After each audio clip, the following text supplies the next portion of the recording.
Hello and welcome friends. दोस्तों आज हम लोग पढ़ने वाले हैं पूर्ण आंतरिक परावर्तन के बारे में। ठीक है, ये आपके बोर्ड एग्जाम में जो है कई बार पूछा गया है। इसका देखिए दो प्रकार से ये पूछा गया है कि पूर्ण आंतरिक परावर्तन क्या है। ठीक है, ये एक तो पूछा गया, अगर 2 नंबर में पूछता है तो ये सिर्फ पूछेगा कि पूर्ण आंतरिक परावर्तन क्या है। और जो है अगर 4 नंबर में पूछता है तो ये आपको पूछेगा कि पूर्ण आंतरिक परावर्तन क्या है और इसके क्या शर्तें हैं।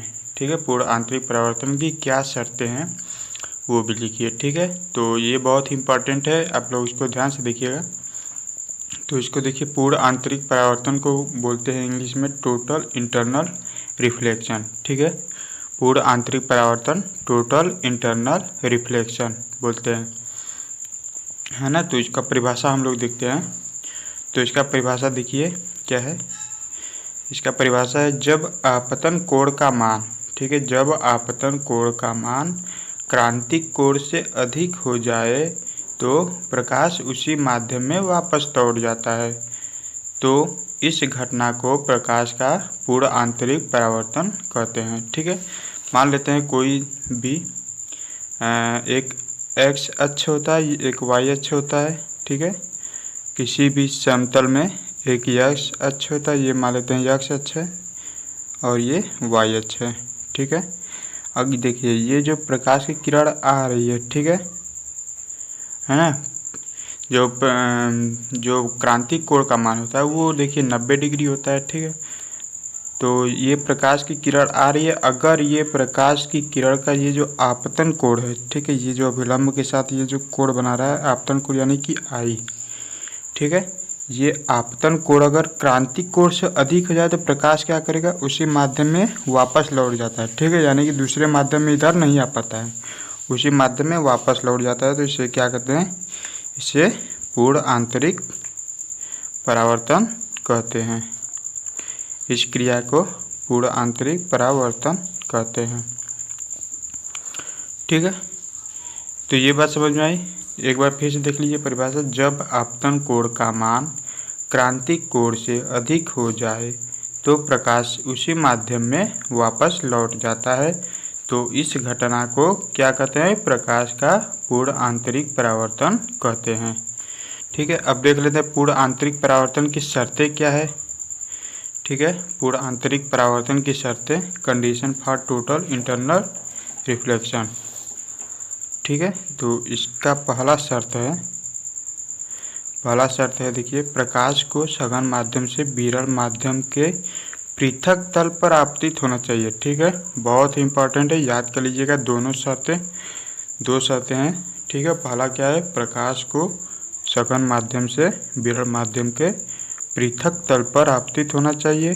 और जो दूसरा शर्त क्या है, आपतन कोण का मान क्रांतिक कोण से अधिक होना चाहिए। ठीक है, अभी आप लोगों ने यहाँ पर देखा, अगर आपतन कोण का मान क्रांतिक कोण से अधिक होगा तभी ना ये पूर्ण आंतरिक परावर्तन होगा। ठीक है, तो आपतन कोण का मान क्रांतिक कोण से अधिक होना चाहिए।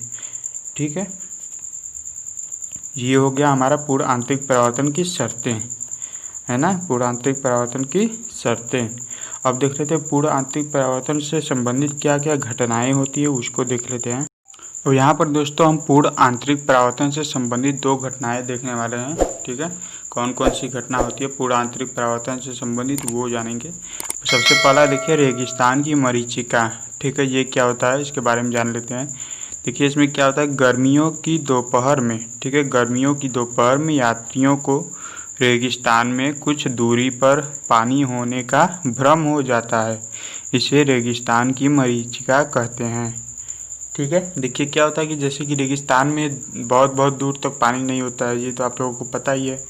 ठीक है, तो क्या होता है कि जब यात्री जो नए जाते हैं वहाँ पर, नए लोग होते हैं, उन्हें तो कुछ लगता है, जैसे कि दूर दूर तक अगर देखते हैं तो उन्हें जो बालू की जो रेत होती है, ठीक है, जो रेत होती है वो चमकता है ऐसे, जैसे लगता है कि बस थोड़ी ही दूर पर पानी है, वहाँ पर तालाब जैसा लगता है। ठीक है, लेकिन असल में वो होता नहीं, वो एक भ्रम होता है। ठीक है, वो एक भ्रम होता है और वैसे ही बस देखने में लगता है, तो इसे हम क्या कहते हैं, रेगिस्तान की मरीचिका कहते हैं।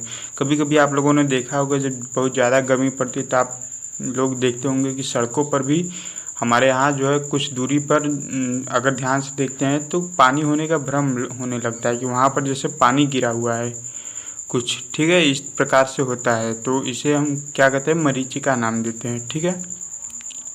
और अगला है ठंडे प्रदेशों की मरीचिका। ये तो रेगिस्तान की मरीचिका था, अब ठंडे प्रदेशों की मरीचिका ये क्या होता है।